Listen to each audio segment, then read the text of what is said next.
Hello दोस्तों, एक बार फिर आप सभी लोगों का स्वागत है।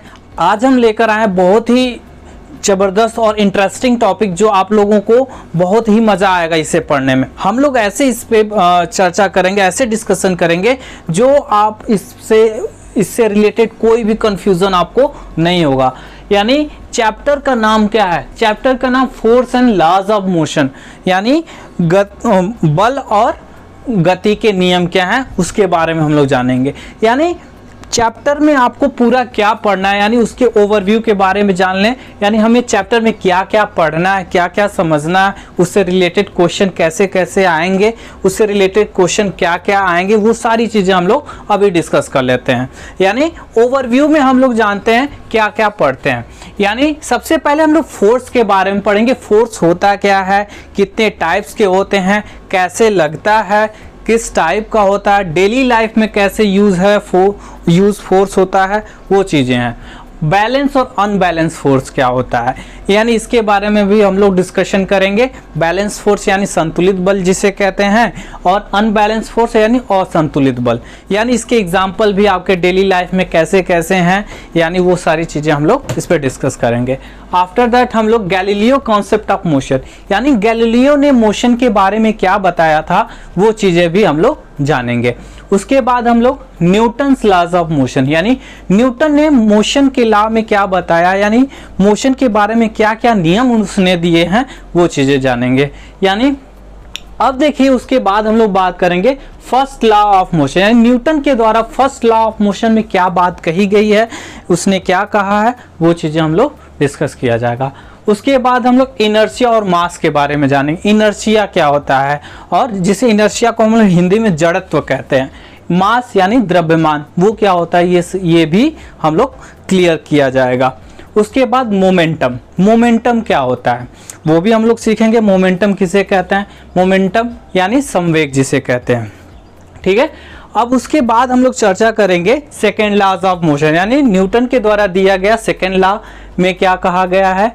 यानी आप लोगों ने पढ़ा होगा F=ma, यानी F=ma कहाँ से आता है, सेकेंड लॉ ऑफ मोशन में। वो कैसे आता है उसको भी हम लोग डिस्कस किया जाएगा। उसके बाद हम लोग थर्ड लॉ ऑफ मोशन के बारे में पढ़ेंगे, यानी न्यूटन का बहुत ही इंटरेस्टिंग लॉ है ये थर्ड लॉ ऑफ मोशन, यानी जिसमें हम लोग एक्शन रिएक्शन के बारे में पढ़ते। दीवार पे अगर बहुत तेजी से गेंद को फेंकते तो वो गेंद फिर आपके पास आती है। तो ये सारे ऐसे example third law of motion में आएंगे, यानी इस पर हम लोग चर्चा करेंगे। फिर उसके बाद मोमेंटम यानी law of conservation of momentum, यानी संवेग संरक्षण का नियम क्या है, यानी law of conservation of momentum क्या होता है, उसका यूज कैसे हमारे डेली लाइफ में, इसमें भी हम लोग डिस्कस करेंगे। यानी ये सारे जितने भी टॉपिक्स दिए गए हैं इसको इतनी अच्छे तरीके से बताया जाएगा, बहुत ही आसान भाषा में बताया जाएगा, आपको इससे रिलेटेड कोई भी डाउट नहीं होगा। अब दोस्तों बात करते हैं पहले टॉपिक फोर्स। फोर्स यानी बल, बल होता क्या है, यानी फोर्स किसे कहते हैं, वो क्या होता है उसके बारे में जानते हैं। यानी यहाँ पे डेफिनेशन हमने लिखी है, पुश और pull acting on an object, यानी किसी ऑब्जेक्ट को ढकेलना या खींचना। पूरी डेफिनेशन पहले पढ़ लेते हैं, फिर उसको अच्छे से हम क्लियर करते हैं। पुश और pull acting on an object with change और try to change state of rest और of uniform linear motion of an object or change the direction of an object। यानी यहाँ पे ये बताया गया है कि फोर्स किसी भी ऑब्जेक्ट पे पुश और पुल करने पे होता है। यानी उसमें क्या होता है कि जब हम लोग किसी भी ऑब्जेक्ट पे फोर्स लगाते हैं तो उस ऑब्जेक्ट में पोजीशन में चेंजेस होते हैं। यानी अगर वो ऑब्जेक्ट रेस्ट में भी हो जाता है और जब वो मोशन में रहता है, यानी अगर वो मोशन में है तो वो रेस्ट में भी हो जाता है, दोनों कंडीशन होते हैं। उसके साथ साथ अगर हम किसी ऑब्जेक्ट पे फोर्स लगाते हैं तो उसकी डायरेक्शन भी चेंज हो जाती है। यानी फोर्स क्या होता है, पुश और pull acting of an object which change the position of the object. यानी सीधे सीधे हम लोग कह सकते हैं कि कोई भी ऑब्जेक्ट पे अगर हम लोग पुश और पुल करते हैं तो उसके पोजीशन में जो चेंजेस होते हैं वही फोर्स होता है। अब देखिए फोर्स कि क्या क्या इफेक्ट होते हैं वो जानते हैं। अब देखिए इफेक्ट ऑफ फोर्स, यानी बल का प्रभाव क्या क्या होता है, यानी किसी भी ऑब्जेक्ट पे फोर्स लगाते हैं तो उस पर क्या क्या इफेक्ट पड़ते हैं वो जानते हैं।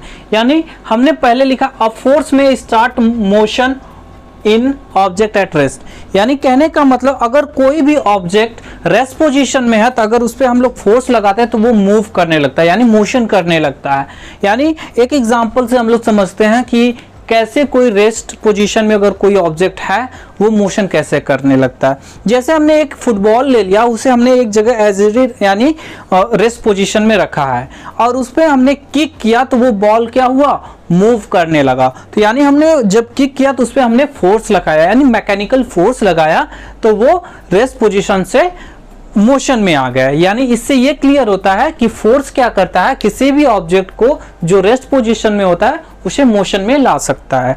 अब बात करते हैं अगला, यानी it change the speed of the object, यानी किसी भी ऑब्जेक्ट पे अगर हम लोग फोर्स लगाते हैं तो उसकी स्पीड में भी चेंजेस हो जाते हैं। जैसे अगर हम लोग समझा जाए कि अगर कोई आपका फ्रेंड है, वो साइकिल चला रहा है, धीरे धीरे चला रहा है, आप पीछे से एकाएक आए और उससे धक्का देते हुए आगे बढ़ रहे हैं तो उस साइकिल की स्पीड क्या हो जाती है, बढ़ जाती है। यानी इससे ये पता चलता है कि आपने जब साइकिल पे फोर्स लगाया तो उसकी स्पीड बढ़ गई। या आप ऐसे कर सकते हैं, अगर आपका फ्रेंड सामने से आ रहा है, तेजी से आ रहा है, तो आपने उसके सामने आकर उसके साइकिल को रोक दिया तो इसमें भी क्या होता है, उसकी स्पीड क्या हो जाती है, एकाएक बंद हो जाती है, यानी रुक जाती है। यानी इससे ये पता चलता है कि फोर्स लगाने से हम किसी भी ऑब्जेक्ट के स्पीड को घटा बढ़ा सकते हैं। यानी मूविंग स्पीड, यानी हम लोग किसी भी ऑब्जेक्ट की स्पीड घटा भी सकते हैं, बढ़ा भी सकते हैं, यानी इंक्रीज भी कर सकते हैं, डिक्रीज भी कर सकते हैं। अब अगला पॉइंट क्या है, it stop the moving object, यानी किसी भी ऑब्जेक्ट पे अगर हम लोग फोर्स लगाते हैं, यानी अगर वो ऑब्जेक्ट मूविंग है यानी मोशन में है तो वो उसे रोक सकते हैं, यानी रेस्ट पोजीशन में ले आ जाता है। जैसे कि अगर कोई ऑब्जेक्ट है, अगर उसमें मान लीजिए हम लोग बॉल को ही ले रहे हैं, बॉल को जब अगर आप क्रिकेट जो बैट्समैन है वो बॉल को हिट करा और आपने उसे कैच कर लिया तो वो बॉल जब मोशन में था आपने उसको क्या किया, कैच किया तो वो किस में आ गया, रेस्ट पोजीशन में आ गया, यानी मूविंग ऑब्जेक्ट को आपने स्टॉप कर दिया। इससे क्या पता चलता है कि जब आप किसी मूविंग ऑब्जेक्ट पे फोर्स लगाते हो तो वो इस रेस्ट पोजीशन में भी आ जाता है। अब बात करते हैं अगले पॉइंट पे। अगले पॉइंट में क्या कहा गया है, it change the direction of an object, यानी किसी भी ऑब्जेक्ट पे अगर फोर्स लगाते हैं तो उसकी डायरेक्शन में भी चेंजेस हो जाते हैं।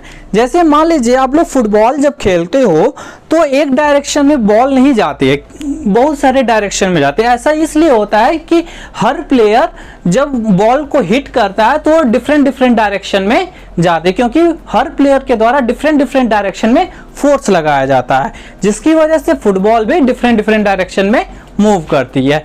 इससे ये क्लियर होता है कि अगर किसी भी ऑब्जेक्ट पे हम लोग फोर्स लगाते हैं तो उसकी डायरेक्शन भी चेंज हो जाती है। अब बात करते हैं अगले पॉइंट पे। अगला पॉइंट क्या है कि it change the shape and size of the object या ऑफ एन ऑब्जेक्ट, यानी किसी भी ऑब्जेक्ट पे अगर हम लोग फोर्स लगाते हैं तो उसके शेप और साइज में भी चेंजेस हो जाते हैं। जैसे मान लीजिए गुब्बारा यानी बैलून जिसे आप लोग कहते हैं, उसमें जब हम लोग हवा भरते हैं तो पहले छोटा सा था, जब आप उसमें हवा जब ब्लो करते हैं तो धीरे धीरे उसकी साइज क्या हो जाती है, बढ़ जाती है। तो इससे ये क्लियर होता है कि आपने किसी भी ऑब्जेक्ट पे जब फोर्स लगाया तो उसके शेप और साइज में भी डिफरेंस आ जाता है या उसमें चेंजेस आ जाते हैं। ठीक है, आपको इफेक्ट ऑफ फोर्स एकदम अच्छे से क्लियर हो गया होगा।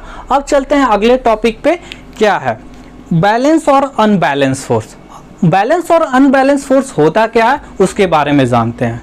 अब देखिए बैलेंस फोर्स किसे कहते हैं। बैलेंस फोर्स का मतलब संतुलित बल, यानी यहाँ पे क्या कहा गया, if the resultant force acting on a body is zero the force called balance force, यानी किसी भी ऑब्जेक्ट पे चाहे जितना हम लोग फोर्स लगाएं लेकिन उसका रिजल्टेंट क्या, यानी उसके बॉडी जिस ऑब्जेक्ट पे जो फोर्स लग रहा है वो उसमें कोई चेंजेस नहीं हो रहा है, जितना भी फोर्स लगा रहे हैं उसके बॉडी में कोई चेंजेस नहीं हो रहा है, तो वो फोर्स क्या कहलाएगा? बैलेंस फोर्स कहलाएगा।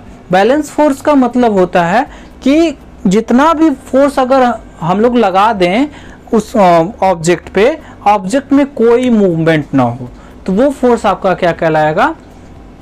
बैलेंस फोर्स कहलाएगा। फॉर एग्जाम्पल हमने लिया है टग ऑफ वार, यानी टग ऑफ वार का मतलब आप लोग समझते हैं रोप पुलिंग, यानी जैसे दो बच्चे रस्सी को खींचते हैं, दोनों इक्वल फोर्स से खींच रहे हैं, तो रस्सी ना इधर जा रही ना उधर जा रही, यानी अगर जिधर ज्यादा फोर्स लगता तो उधर वो बच्चा उधर चला आता, लेकिन दोनों साइड इक्वल फोर्स लग रहा है तो उसमें कोई भी चेंजेस नहीं हो रहे हैं, इसलिए यहाँ पे क्या हो जाएगा? बैलेंस फोर्स लग रहा है।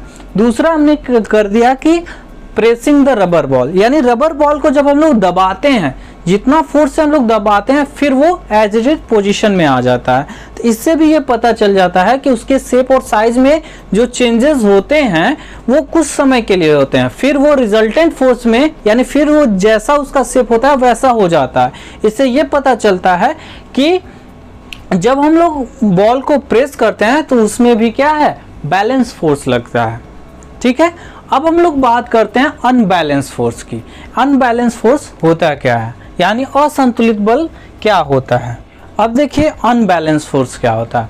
अनबैलेंस फोर्स यानी if the resultant force acting on a body is not equal to 0 then the force is called unbalance force. कहने का मतलब मेरे ये है कि अगर किसी ऑब्जेक्ट पे हम लोग फोर्स लगाते हैं, यानी जितना भी फोर्स लगा दें उसका अगर रिजल्टेंट फोर्स 0 के बराबर नहीं आता है तो वो फोर्स क्या होता है? अनबैलेंस फोर्स कहलाता है, यानी असंतुलित बल कहलाता है। जैसे हम लोग किसी भी ऑब्जेक्ट पे फोर्स लगा रहे हैं, मान लीजिए हम लोग बॉल पे ही किक कर दे रहे हैं, तो इसमें क्या हो रहा है कि जब बॉल पे किक कर रहे हैं तो जो फोर्स लग रहा है, फिर किसी ने उसको फिर से किक किया तो उसकी स्पीड और बढ़ जाती है, इससे रिजल्टेंट फोर्स क्या होता है?